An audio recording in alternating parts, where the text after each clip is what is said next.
What's good, y'all? This is my first. No, actually, it's not my first video. It's like my third or fourth, but they're all like school related, so I don't think it really counts. But yeah, today's topic.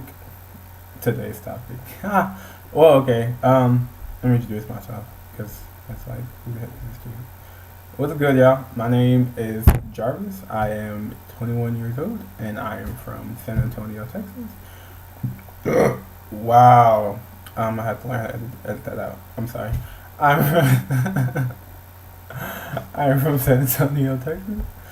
I am currently a senior at Sam Houston State University, and this is my last semester. I know, pretty sad. Um, but yeah, what do I want to talk to you guys about today? Today I want to talk about keeping your faith while you're in college, because you're in college. You don't have your parents there telling you, "Hey, it's 7 o'clock.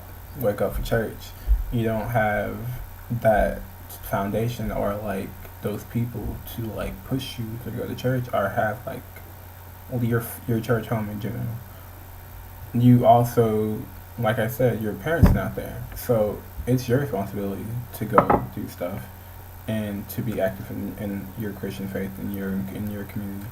And there's nobody to be like, "Oh, you need to go do this," or "Such and such wants you to join this," or something like that. 'Cause you know how churches are. Like I grew up Baptist, so there was never a time somebody was like, "Oh, Jarvis, can you do this?" or something like that. Like, and then me, like, I'm like, "Oh yeah, of course," just because, it's kind of hard to tell an adult no, and then it's like you don't want to let people down, so you're like, "Yeah, I'll do it," even though you like.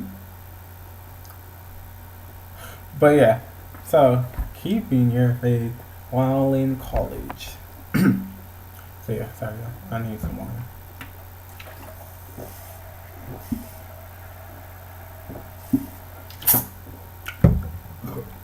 This video makes me look very awkward. I'm not an awkward person, but but the video has me looking very awkward, and I'm not. All right, but as I was saying, okay, so keeping your faith in college. Number one, for all of you freshmen out there, as soon as you get on campus and you like your first week, find a church home. Find somewhere that you can go to be around other Christians your age and start networking in a way and developing relationships with people and just like talking and getting involved with stuff. Find from there, find a local college Bible study, not an adult or young adult Bible study. Oh, I guess you can find a young adult. Technically, you're technically a young adult now, so why not?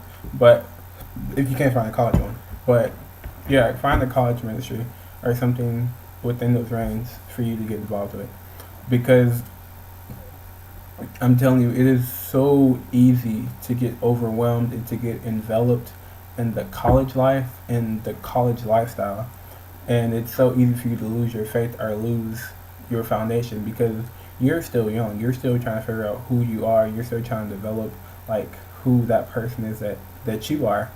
And you want to make sure that like your faith and like your foundation with God in general is solid as you're going through your 4 plus or your 2 or 3 years, however long you're in college, you continue to go through because it's super easy to alleviate from God and not realize that He's there and keep on going through like your college experiences without Him. And then you find your time in need and you're like, "Oh, I can't go back to church." But the thing about God is that God is omnipresent. He's always around us. Even times when we think He's not there, He is there. And even when we walk away from our faith, He's always going to be there with open arms. All you need to do is repent and to know that by your faith and by loving and knowing who God is, you can redeem yourself. God is never going to forsake you or leave you alone or just leave you out abandoned. He's going to forever push towards your heart to bring you back to where He is.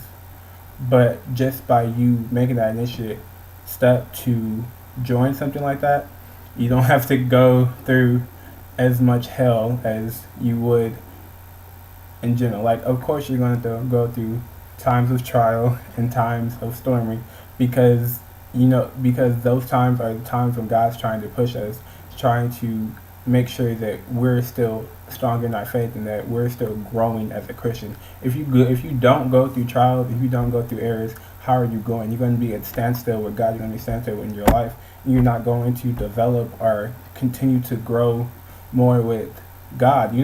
So yes, there are going to be times of storming.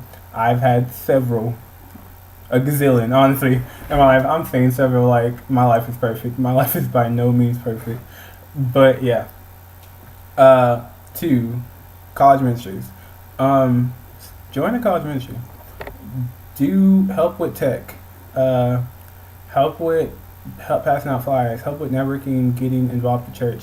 Help if they have, like, we have a bridge ministry where we go and we help the homeless and we provide them food and clothing and stuff like that. And it's actually really fun because you get to talk to these people, understand their stories, and even though they might not be in the perfect place, these people have very uplifting and giving spirits, and even though they're in a certain circumstance, they don't let that define who they are, and that's like super uplifting for people like me, because I'm like, dang, like, it makes you feel fortunate for what you have, but also a blessing to see somebody in a state of, and like a state that you would see down but don't have a negative viewpoint upon it, um things like that. Or join your local Chi Alpha, join your local crew. I know there are thousands of crews in Texas, I'm from Texas, and other places like that. Join, if you're Methodist, join the Wesley Foundation, because I know those are globally, I believe, or nationally known around as well and stuff like that.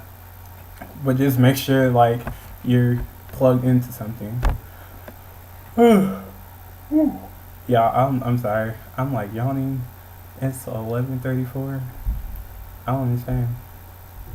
Like, I've been doing homework all day, so So yeah. What else was I talking about? Oh yeah. So yeah, continue keeping your faith. Um, 3, relationships. Hey, everybody's favorite thing to get into in college. Relationships. Make sure your acts and the things you're doing are glorifying to God, and that you're doing things that that if your parents or somebody who knew you or somebody who's interviewing you would not want to find out that you have done or is doing. In that case of me saying that, all I'm saying is that keep your armor of shield up, and if you're in situations where something about the past are going too far, or you feel like you're crossing a certain boundary, stop and pray. It sounds like super funny, but I'm being very serious. Like, just like pause and just like think about what you're doing. For me in college, if I was ever in a situation to where I was really attracted to this girl and we were talking and I was like developing feelings, I would always pray and ask God to send me a sign, as if this is somebody to continue to pursue, or if I was not wasting my time, but more or less, is this somebody who I need to fully invest my time in. And honestly, it works, because God will either send you a vision, He will, which is sometimes minor in dreams, He will show you like real life signs, like something will happen for you to like see their true actions, are their true meanings, are their true like values of what they are. Or sometimes people just straight up be like, yeah, I don't see this going anywhere, and like it might hurt, but like at least you know. But yeah, also, since we're on top of relationships and I was talking about boundaries, legitimately set boundaries. One thing that I have learned about being in college and just have experienced is that it's really good to be in a relationship with somebody who's also a believer and somebody who's also trying to grow their faith with God. Because if you're with someone who does not believe in God and somebody who is not trying to pursue Him in any type of way, it's going to cause a strain in your relationship, because you're somewhere over here and they're somewhere over there, and there's not that connection. It's not gonna be there wholly because it's not even glorifying to God. Because how are you gonna be in a relationship with somebody if you can't even express who you are as a believer, like your identity as like a Christ follower, you know? So try your best to stay away. I'm not saying don't date anybody who, well, actually, I really am saying don't date anybody who's a Christian. But if that happens, it happens. But if they're like somebody who's actually use that as a point to bring them into your faith and to teach them and to plant that seed, and hopefully by you planting that seed and you bring them around your life and like your foundation, I mean your life and the things that you do with God, and just like your what am I trying to say, your Christian family, let me say that sounds better. I was trying to use a big word and my brain was not working. Your Christian family, then yeah, so yeah.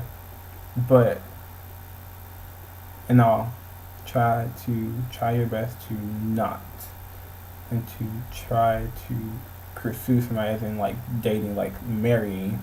Let me say that. Don't marry someone who values your values. Um. So yeah. I thought I had 3 topics to talk about, but I don't. I just wanted to make the video because I don't know. This was just I was just reading about this a lot, and it was just placed on my heart. So I was like, let's make a YouTube video. I don't know how many views I'm gonna get from this. If I get like 10 or 20, I'd be happy, honestly, because that means somebody was looking at it. But yeah, I hope you guys have a blessed night, blessed afternoon, a blessed Sunday tomorrow. You know, go to church, eat, rest, do a little homework, and then prepare for your week on Monday. And yeah, I'm gonna try to start making more videos. They're not all gonna be just me talking. You know, I sing too. I can jig a little bit. I can dance a little bit.